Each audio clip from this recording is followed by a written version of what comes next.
Welcome back to our another math tutorial. আজকে আপনাদের সামনে একটি গুরুত্বপূর্ণ বিষয় নিয়ে হাজির হয়েছি। আজকে আমরা শতকরা হিসাব বা পার্সেন্টেজ নিয়ে কথা বলবো, যা আমাদের চাকরি পরীক্ষার জন্য খুবই গুরুত্বপূর্ণ একটি বিষয়। সত্যি কথা বলতে কি, শতকরা হিসাব থেকে একটি অঙ্ক পরীক্ষায় অবশ্যই থাকবে। তো আমরা আজকে এটা স্টার্ট করলাম, কিন্তু আমরা হয়তো একটি ভিডিওর মাধ্যমে শেষ করতে পারবো না। এটা বিশাল একটা বিষয়।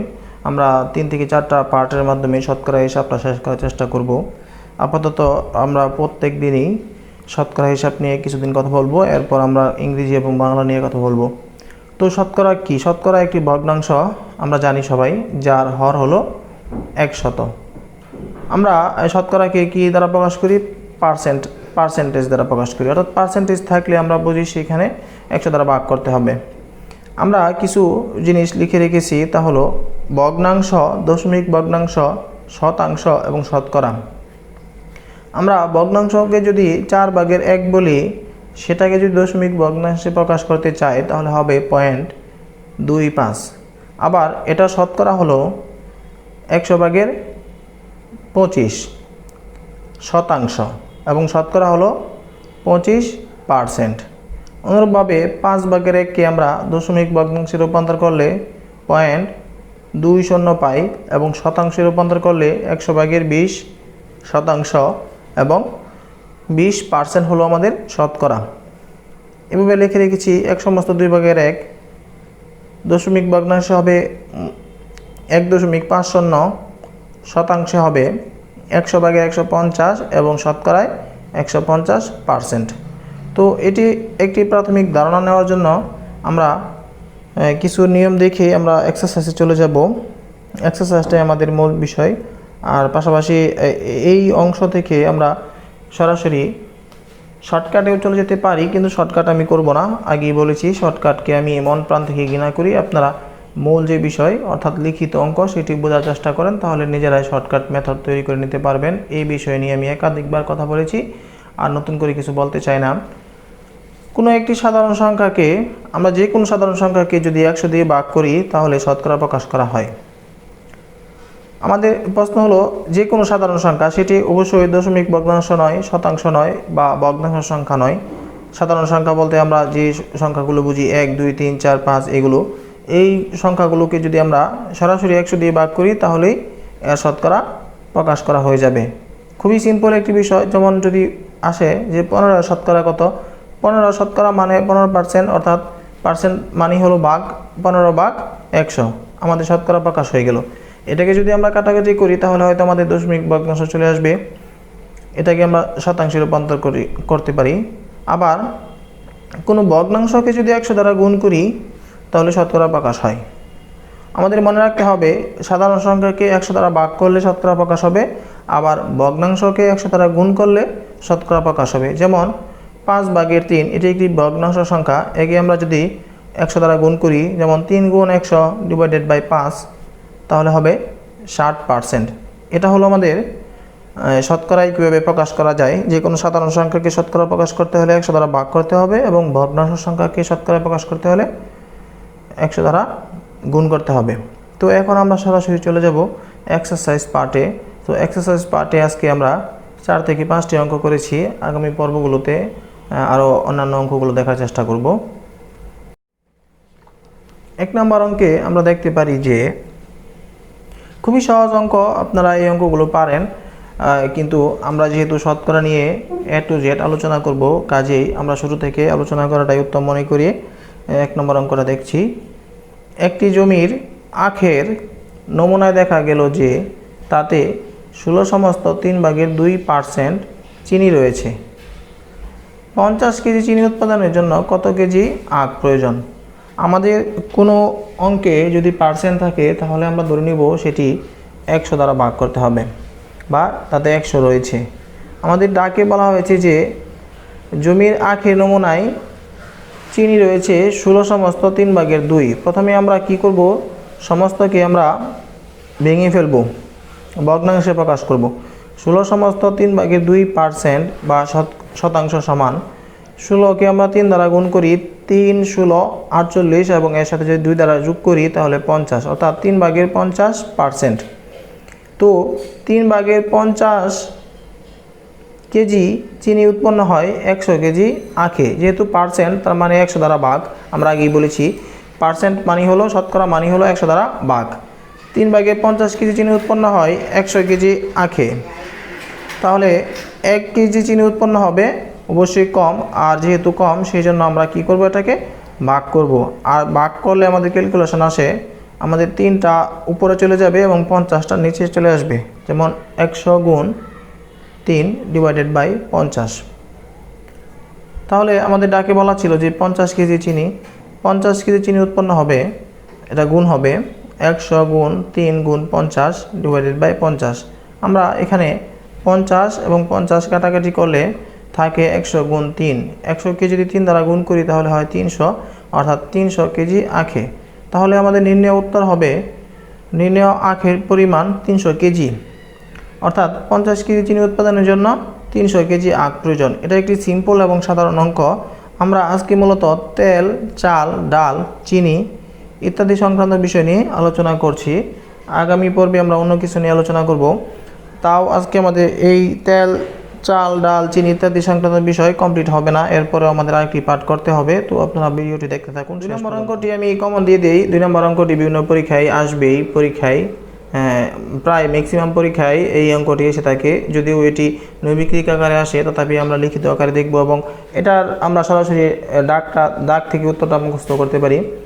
2 নম্বর অঙ্কে বলা হলো যে যদি তেলের মূল্য 25% বৃদ্ধি পায়, তবে তেলের ব্যবহার শতকরা কত কমালে তেল বাবদ খরচ বৃদ্ধি পাবে না। এখানে আমাদের একটি বিষয় লক্ষণীয় থাকবে, তা হলো আমাদের ডাকে বলা আছে যে তেলের মূল্য 25% বৃদ্ধি পায়, এখানে বলা আছে বৃদ্ধি পায়, আবার তাহলে আমাদের কি করতে হবে, শতকরা কমাতে হবে। আবার অনেক ক্ষেত্রে দেখা যায় যে 25% হ্রাস পায়, তাহলে শতকরা ব্যবহার বাড়াতে হবে। এই দুইটা বিষয়ের উপর ভিত্তি করে আজকে আমরা পরবর্তী অঙ্কগুলো করব এবং এই জাতীয় অঙ্কগুলো পরীক্ষায় আসে, বেশিরভাগ ক্ষেত্রে আসে অবজেক্টিভ।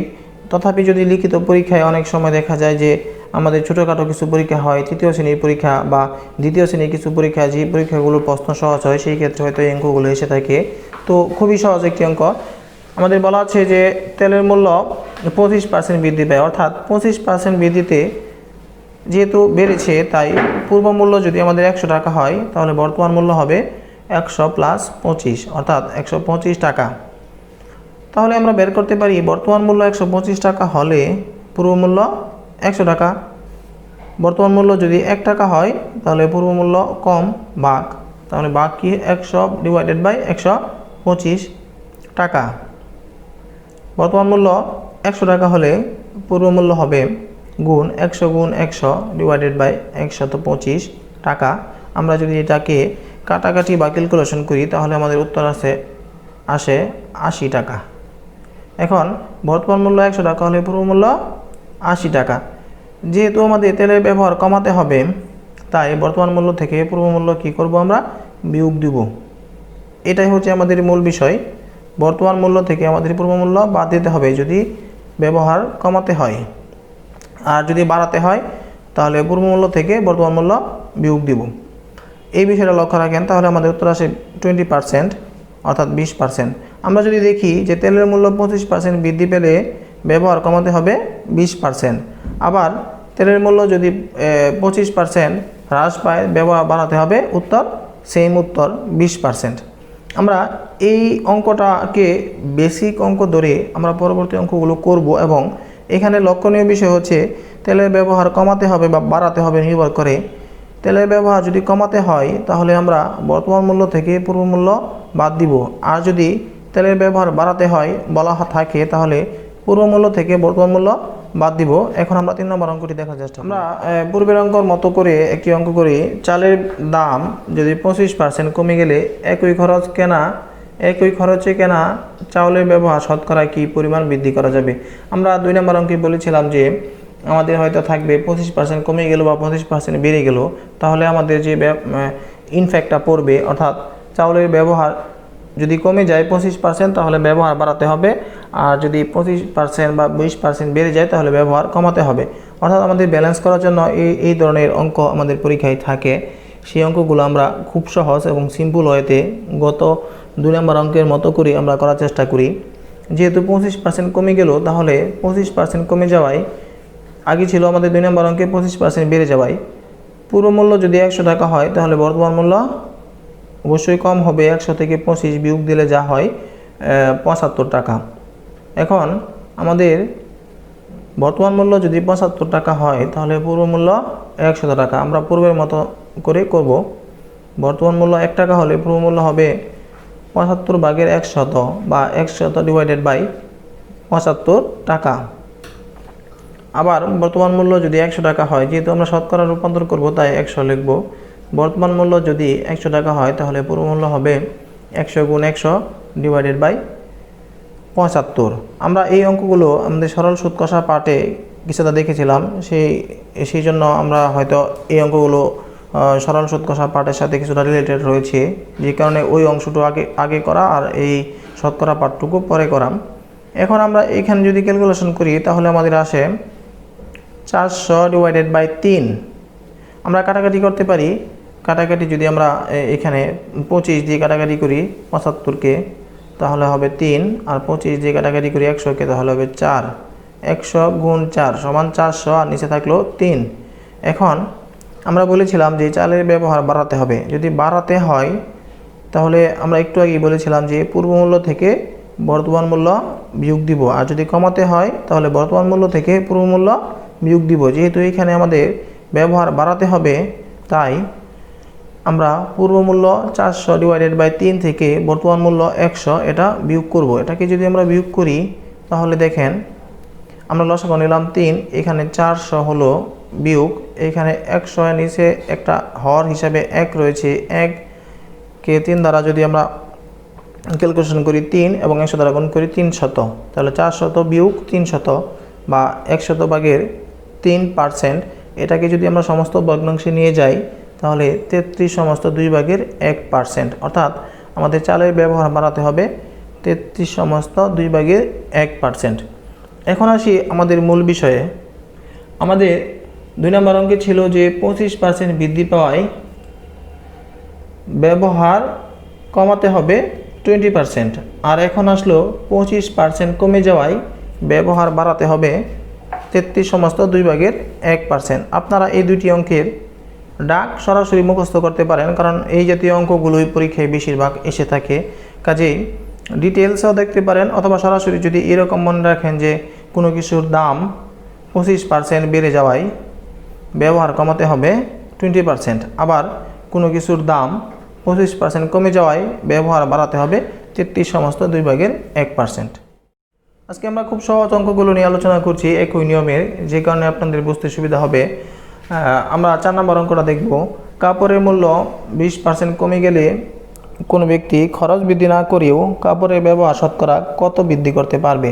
আমরা পূর্বেই বলেছি যে আমাদের আজকের অঙ্কগুলো হলো কমে যাওয়া এবং ব্যবহার বাড়া এবং বেড়ে যাওয়া এবং ব্যবহার কমানো, এই সব সংক্রান্ত বিষয়। আমরা জানি যে 20% কমে যাওয়ায় আমরা উত্তরটাও সরাসরি দেখতে পারি, অথবা আমরা অঙ্কটা দেখি। 20% কমে যাওয়ায় পূর্ব মূল্য 100 টাকা হলে বর্তমান মূল্য 100 থেকে 20 বিয়োগ হবে, তাহলে 80 টাকা। বর্তমান মূল্য যদি আমাদের 80 টাকা হয়, তাহলে পূর্ব মূল্য হবে 100 টাকা। বর্তমান মূল্য 1 টাকা হলে পূর্ব মূল্য সেম আগের মতোই 100 ভাগের 80 টাকা, বা 80 ভাগের 100 টাকা, 100 ডিভাইডেড বাই 80 টাকা। এখন বর্তমান মূল্য আমরা ধরবো কত? 100 টাকা হলে পূর্ব মূল্য 100 গুণ 100 ডিভাইডেড বাই 80। এখানে যদি আমরা ক্যালকুলেশন করি, তাহলে 0 0 কাটা, আমরা যদি 2 দিয়ে কাটি 8কে 4, 2 দিয়ে কাটি 10কে 5, আমরা 4কে যদি 4 দিয়ে 100কে কাটি, তাহলে 25, এবং 25 যদি গুণ করি, তাহলে 125 টাকা। যেহেতু আমাদের ব্যবহার বাড়াতে হলে আমাদের কি করতে হবে বলেছিলাম? পূর্ব মূল্য থেকে বর্তমান মূল্য আমাদের বিয়োগ করতে হবে। অর্থাৎ 125 থেকে যদি আমরা 100 বিয়োগ করি, তাহলে আমাদের উত্তর আসে 25, অর্থাৎ 25%।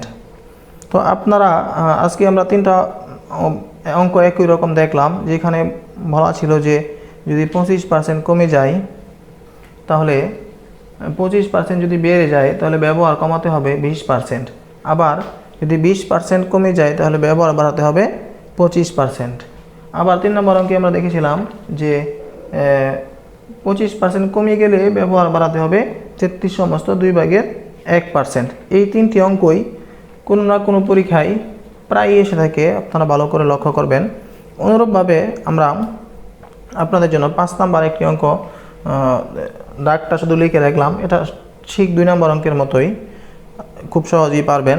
যদি চালের মূল্য 25% বৃদ্ধি পায় তবে চালের ব্যবহার শতকরা কত কমালে চাল বাবদ কোনো খরচ বৃদ্ধি পাবে না। এটা 2 নম্বর অঙ্কের মতোই সেম, তাই করলাম না।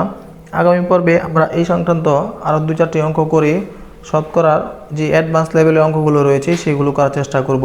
আশা করি যে শতকরা খুবই সহজ একটি বিষয়, সেই বিষয়গুলো আপনারা খুব সহজভাবে শেখার এবং বোঝার চেষ্টা করবেন এবং সেইগুলো অবশ্যই পরীক্ষায় যাতে ভালো করে অ্যাপ্লাই করতে পারবেন সেই চিন্তা আপনার মাথায় রেখে আপনারা পড়াশোনা চালিয়ে যান।